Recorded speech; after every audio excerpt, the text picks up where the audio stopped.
les chiens et ils m'ont sorti des photos où j'étais avec des caniches en train de les dresser. J'étais très fusionnel avec des bergers allemands.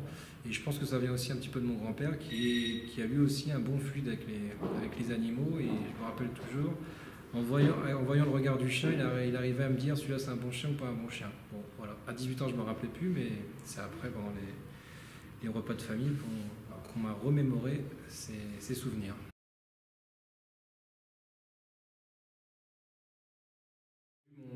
J'ai pas eu beaucoup de réussite à l'école, on va dire. Mon premier boulot, je m'occupais des machines à café. Donc je les remplissais, je les réparais un petit peu. J'avais un secteur qui était le 93 et mon camion était très souvent cassé. Et voilà, un jour j'ai vu une annonce où un ami m'a proposé un Rottweiler. Donc c'était vraiment ma race de prédilection. Donc j'ai accepté de prendre ce chien-là, je lui ai acheté et j'ai proposé à mon ancien patron donc, de prendre le chien avec moi pour lui apprendre à garder un petit peu la caisse, etc. Pour ma sécurité, parce que des fois c'était un peu dur pour moi, et aussi pour le camion, parce que je récupérais les caisses. Donc on me cassait ce camion pour récupérer la caisse. Il m'a dit non, j'ai démissionné sur le champ et là l'aventure a commencé.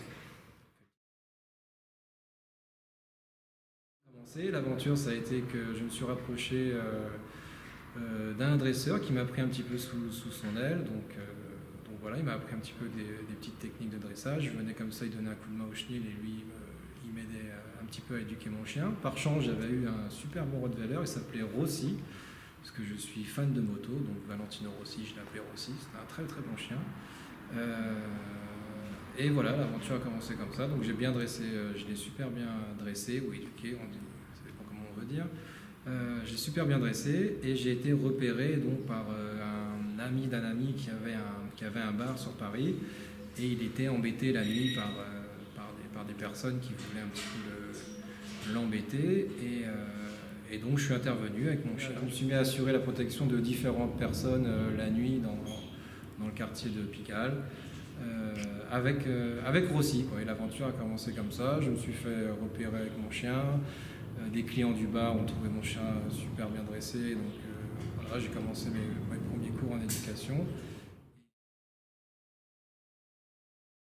De terrain, je n'ai pas vraiment appris à l'école. J'ai appris avec des anciens dresseurs reconnus, mais je n'ai pas fait d'école d'éducateur canin ou ces choses-là, qui doit être très bien, mais je ne suis pas passé par ce cursus, donc je suis plutôt quelqu'un de terrain. Donc voilà, j'ai commencé comme ça, donc c'était pas facile au début, hein. Je me rappelle, j'avais une vieille BX, et puis par contre mon carnet d'adresse a assez épaissi assez rapidement. Donc voilà, j'ai été repéré pour mes qualités de dresseur, ma petite sensibilité que j'ai par rapport aux autres avec les chiens. À force de travail et de persévérance, mon entreprise a été vite un succès. Donc je compte écrire un livre là-dessus, sur mon histoire. Et après, pour aller bref, à 25 ans, j'ai travaillé avec pas mal de clients VIP, ce qui m'a permis de vraiment construire correctement mon entreprise, la faire grimper, investir dans ce qu'il fallait investir. Et voilà, aujourd'hui donc je travaille avec deux autres marques, donc la marque EDPI qui est plutôt réservée pour les chiens de protection famille sur mesure. Donc c'est des chiens que je vends sur mesure dans le monde entier. Et je développe aussi activement donc ma marque Dream Dog. Donc Dream Dog, c'est une marque qu'on essaie de développer dans toute l'Europe.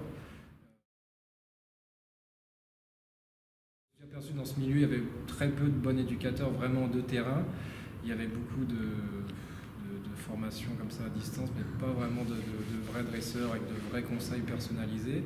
Donc j'essaie de retransmettre à tous mes experts de la marque mon savoir-faire, ma sensibilité sur les chiens pour vraiment détecter le comportement de chaque chien. Voilà. Donc je me suis aperçu qu'il y avait vraiment dans ce milieu pas une structure vraiment professionnelle qui était vraiment leader sur le marché, vraiment une marque repère pour les clients. Généralement, c'était toujours des petits conseils à droite, à gauche, chez des personnes qui ont déjà eu des chiens, des pseudo-éducateurs, des vétérinaires. Mais il n'y avait pas vraiment une enseigne qui avait entre parenthèses pris le marché. Et vraiment... Donc c'est vraiment la passion du chien qui m'a amené, jusqu'ici. Et surtout l'envie de renseigner, de donner le meilleur de moi-même, parce que je me suis aperçu que en tombant sur de mauvais conseils, de mauvais avis, mauvais éducateurs, c'est souvent le chien qui était abandonné, voire piqué des fois. Combien de chiens j'ai récupéré qui devaient être piqués. Donc voilà, c'est ça qui m'a amené à faire ce boulot. Donc aujourd'hui, on est en 2018. DreamDog, ça représente une dizaine d'agences en France, une douzaine d'experts qui travaillent à mes côtés. Un réseau qui s'est même étendu au-delà des frontières, parce qu'on exporte notre savoir-faire beaucoup à l'étranger. On a déjà eu l'occasion de travailler en Afrique, au Canada, en Russie, après toute l'Europe, aux États-Unis. Donc ça c'est très, très valorisant pour nous, ça nous fait plaisir. C'est vraiment une satisfaction, une concrétisation d'exporter ce savoir-faire. Et on compte étendre nos agences dans un premier temps dans toute l'Europe. Mais pour ça, il faut trouver. Je cherche vraiment à m'entourer d'experts qui ont le chien en eux et ils ne veulent pas juste faire ce métier-là. Il faut vraiment avoir un petit plus pour faire la différence. Je suis tous les jours sur le terrain, donc avec mes équipes. Je suis beaucoup à l'agence de Paris, parce que c'est pour l'instant la plus grosse et c'est là aussi que je forme les futurs experts. Alors je suis heureux de faire ce métier. Parfois je suis un peu dégoûté parce que les maîtres ne sont pas vraiment motivés. Nous on va faire un super boulot sur le chien et eux vont pas forcément suivre, quoi. Donc il faut vraiment que ça soit un travail d'équipe, un bon dresseur et pas oublier un bon maître, parce que c'est lui qui a la clé de la réussite.